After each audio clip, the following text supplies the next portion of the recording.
Bonjour. Notre propension à imiter les comportements d'autrui jusqu'à l'absurde est stupéfiante. Une vidéo qui traîne sur Internet le démontre. Tout se passe dans une salle d'attente remplie d'acteurs, à l'exception d'une jeune femme. Or voilà qu'à chaque fois qu'une sonnette retentit, tous les acteurs se lèvent, puis se rassoient. D'abord étonnée, la jeune femme se conforme vite à cette pratique dont elle ignore la raison. Elle fait comme tout le monde. Tous les acteurs sortent un à un, mais elle continue de se lever seule dès que retentit la sonnette. Arrive dans la salle d'attente un second patient. D'abord surpris, il imite vite la jeune femme, qui lui dit faire comme les autres. Puis d'autres patients entrent qui découvrent cette pratique. Tous, sans exception, se lèveront pour se conformer au mystérieux usage du groupe.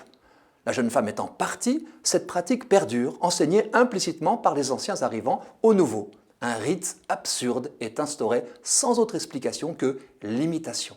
Les anthropologues confirment que nous sommes conformés à nous conformer.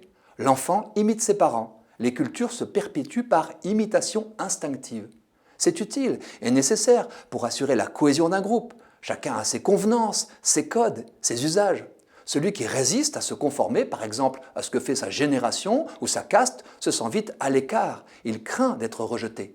Dans notre salle d'attente, un homme semble plus réticent que les autres devant le manège inexplicable. Mais ce rebelle finit par se lever au coup de sonnette. Tout cela nous fait réfléchir. Qui décide de mon comportement? Suis-je libre?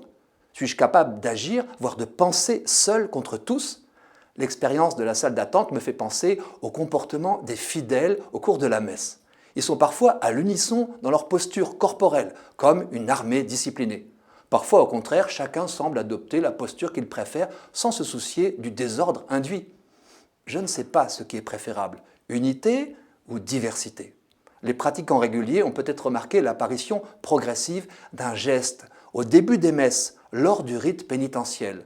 Quand le prêtre prononce la phrase « Que Dieu Tout-Puissant nous fasse miséricorde, qu'il nous pardonne nos péchés et nous conduise à la vie éternelle », de plus en plus de fidèles se signent. Pourquoi ? Ce geste, connu dans d'autres formes liturgiques, n'est aucunement prévu dans la liturgie ordinaire. Mais de même que les pratiquants très occasionnels imitent tant bien que mal la façon de faire des habitués, les fidèles font comme leurs voisins ou comme tout le monde, sans s'interroger plus avant sur la raison d'un changement. Dans un sketch, Jamel Debbouze court d'un air affolé, à côté de quelqu'un, puis l'interroge « Pourquoi tu cours ?» Réponse « Je cours parce que tu cours. » Bon, je m'arrête et je réfléchis. S'il est bon de se conformer aux usages d'une communauté d'appartenance ou de celle dont je suis l'invité, je dois aussi éviter l'emballement mimétique. Vous savez, celui qui a retourné une certaine foule, qui chantait Hosanna un jour et hurlait Crucifie-le quelques jours plus tard. L'être humain a toujours la capacité de réinterroger la raison de ses actes et de ses pensées. Voilà une bonne nouvelle.